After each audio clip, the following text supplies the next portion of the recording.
ద్వితీయోపదేశకాండం అన్న శీర్షిక సెప్టువాజింట్ నుండి తీసుకున్నది. రెండవ ధర్మశాస్త్రం అని అర్థం. ఈ గ్రంథములో మోషే వీడ్కోలు సందేశాలు ఉన్నాయి. వీటితో ఇశ్రాయేలీయుల నూతన తరం వారి కొరకు దేవుని నిబంధనను మోషే పునఃసమీక్షించి దాన్ని పునరుద్ధరించాడు. ఇశ్రాయేలీయులు తమ అరణ్య ప్రయాణాల ముగింపునకు వచ్చారు. వాగ్దాన భూమిలో ప్రవేశించడానికి సిద్ధంగా ఉన్నారు. ఈ నూతన తరంలో ఎక్కువ మంది మొదటి పస్కా గురించి, ఎర్ర సముద్రాన్ని దాటడం గురించి, లేక సీనాయి పర్వతం దగ్గర ధర్మశాస్త్రాన్ని ఇవ్వడం గురించి ఎలాంటి జ్ఞాపకము లేదు. వారికి దేవుని నిబంధన, ధర్మశాస్త్రం, ఆయన నమ్మకత్వాలతో పాటు విధేయులకు కలిగే దీవెనలు, అవిధేయత వలన వచ్చే శాపాలను గూర్చి ఉత్తేజకరమైన పునరుద్ఘాటన అవసరం.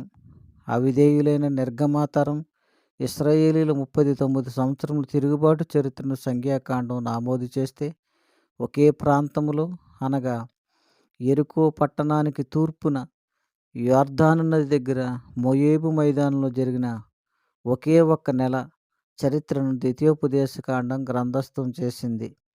ద్వితీయోపదేశకాండాన్ని మోషే రాశాడు అని అందరూ రచయితలు అంగీకరిస్తూ ఉన్నారు. నాయకత్వ పగ్గాలను యెహోషువకు అప్పగించడానికి ముందు కానాను స్వాధీనం నిమిత్తమైన ప్రజల యొక్క ఆలోచనలు, దేవుని మహాశక్తివంతమైన కార్యాలను, వాగ్దానాలను జ్ఞాపకం చేసి వారు నిబంధనకు విశ్వాసంతో బద్దులై విధేయులై ఉండాలని, దేవునికి భయపడి తమను తాము ఆయనకు సమర్పించుకొని ఆయన మార్గాల్లో నడుస్తూ ఆయన తమ పూర్ణ హృదయముతోనూ, పూర్ణాత్మతోనూ, పూర్ణ బలముతోనూ ప్రేమించి గౌరవించవలసిన అవసరం ఉందని ఇశ్రాయేలీయుల నూతన తరం వారిని ప్రోత్సహించి ఉద్దేశించటమే ఈ గ్రంథం రాయడంలో ముఖ్య ఉద్దేశం. ఈ గ్రంథాన్ని పరిశీలించినప్పుడు నిబంధనను నూతనపరిచే పత్రముగా ద్వితీయోపదేశకాండం ఆ కాలపు అధికారపూర్వకమైన ఒప్పందంలా ఏర్పాటు చేయబడింది. ఇందులో చారిత్రకమైనటువంటి విషయాలను, ప్రధాన ఒప్పందాలను, శాపములు, దీవెనలు మరియు నిబంధన కొనసాగేందుకు ఏర్పాట్లు ఇందులో రాయబడి ఉన్నవి. మోషే మనస్పూర్వకమైన ఆసక్తితో ప్రధానంగా 3 ప్రేరణాత్మక సందేశాలను ఇందులో రాయటం జరిగింది. మొదటిది, మోషే మొదటి ప్రసంగంలో సీనాయి పర్వతం నుండి ఇశ్రాయేల్ చరిత్రను, వారి తప్పిపోయిన స్థితిని పునర్విమర్శ చేశాడు. దేవునికి భయపడి ఆయనకు విధేయులు కావాలని ఆ నూతన తరం వారిని ఆదేశించాడు. అదేవిధంగా రెండో ప్రసంగంలో సబ్బాతు ఆచరణ, ఆరాధన, పేదల విషయం ఏ విధముగా ఉండాలి, సంవత్సరిక పండుగలు ఏ రీతిగా ఆచరించాలి, స్వాస్థ్యము, ఆస్తి హక్కుల గురించి ఇందు స్పష్టంగా రాయబడింది.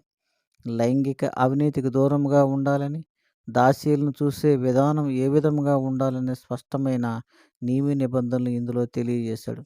న్యాయాన్ని నిర్వహించడంలో ధర్మశాస్త్ర సంబంధమైన అనేక విధానాలను ఇందులో అన్ని విషయాలని అన్వయించి పునర్విమర్శించి అందరికీ అర్థమయ్యే రీతిగా తెలియజేశాడు.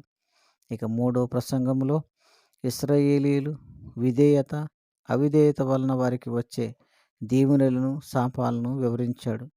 మిగిలిన అధ్యాయాల్లో మోషే తన యొక్క జీవితంలో తాని యొక్క ప్రస్తావనను, ఆనాటి ప్రజల యొక్క జీవన విధానాలను, తిరుగుబాటులను, ఉండవలసిన విధానాలని ఆయన తెలియజేశాడు.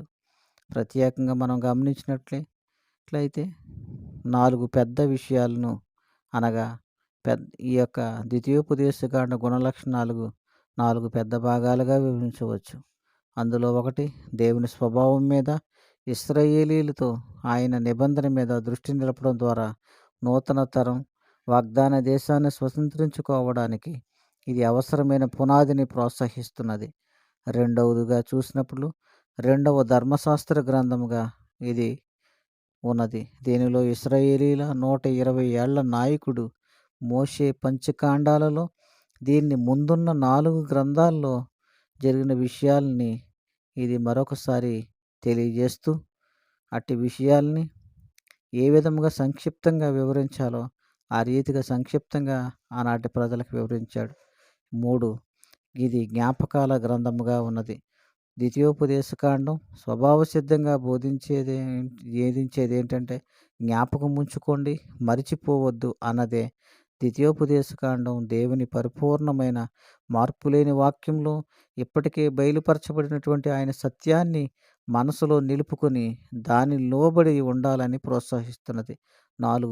విశ్వాసంతో పాటు విధేయత అనే సూత్రం ఈ గ్రంథంలో గుర్తుంచుకోవలసినటువంటి అంశముగా మనకి అర్థమవుతూ ఉన్నది. ఇశ్రాయేలీయులు తమ సమస్తంతో దేవుణ్ణి నమ్మాలని, ఆయన ఆజ్ఞలను సంపూర్ణముగా లోబడాలని హెచ్చరికలను ఇందులో రాయబడినాయి.